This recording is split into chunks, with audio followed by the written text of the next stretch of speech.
Good day and welcome back to another World of Warcraft video.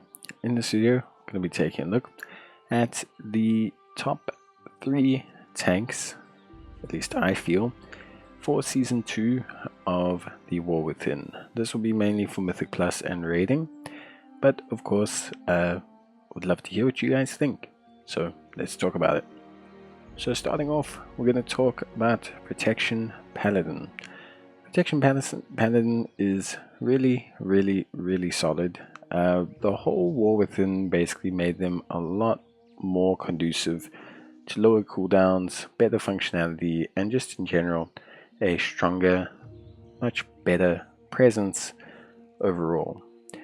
Going into Season 2, there are still some really strong aspects of the character. I will say they were still brought into line a little bit, basically, compared to some of the other classes, but they are probably still one of the top 3 tanking specs to play. The big thing with Season 2 is their tier set.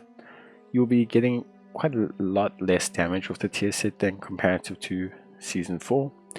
There was a big change to Refining Fire, which basically allowed you to really augment your Avenger's Shield, and Uther's Council also got nerfed a little bit as well, which isn't necessarily the best situation to be in.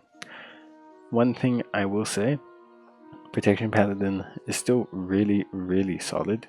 There's still very good damage. You have all the same utility you had before, plus the strength still of Avenger's Shield as a pull ability and a interrupt. Lay on Hands, Blessing of Sacrifice, Blessing of Spell Warding, and Blessing of Protection all remain the same, so the class is still looking incredibly solid. Demon Hunter, or Vengeance Demon Hunter, does see some pretty good buffs. I think Demon Hunter or Vengeance Demon Hunter is definitely now probably one of my top 2 favorite tanks to play. I was playing it already in Season 1, but Demon Spikes got a huge buff, which basically allows it to maintain its uptime quite a bit. Cycle of Binding also got to be really good, and Feed the Demon being really good is also incredibly solid, and these are all changes to the talent and spec tree. So this type of stuff is really good and allows you to have really strong abilities, and Feed the Demon allowing you to basically reduce the cooldown of demon spikes, your huge armor generator, is absolutely massive. Obviously, Eldrachi got a big buff comparative to the Fellscard, which is really quite good, although, you know, could be subject to a little bit more changes still before season release. Ultimately, I would say the Vengeance Demon Hunter is in a good position. Tier set bonus is looking really solid, and in general I think the bigger uptime on your armor allows them to be really good, like solid builds. The big thing with the Eldrachi tree change is that it gives this class specifically much better focal priority DPS, which I think is very important in certain fights, bosses, raids, etc. Blood DK is always a tank that's quite strong if you manage to play it quite well. The ability to survive off of the scaling and heal of Death Strike is always massive. That fact that it procs off the amount of damage you've taken more so than anything else means that it's always an incredibly powerful way of getting yourself back up from 0.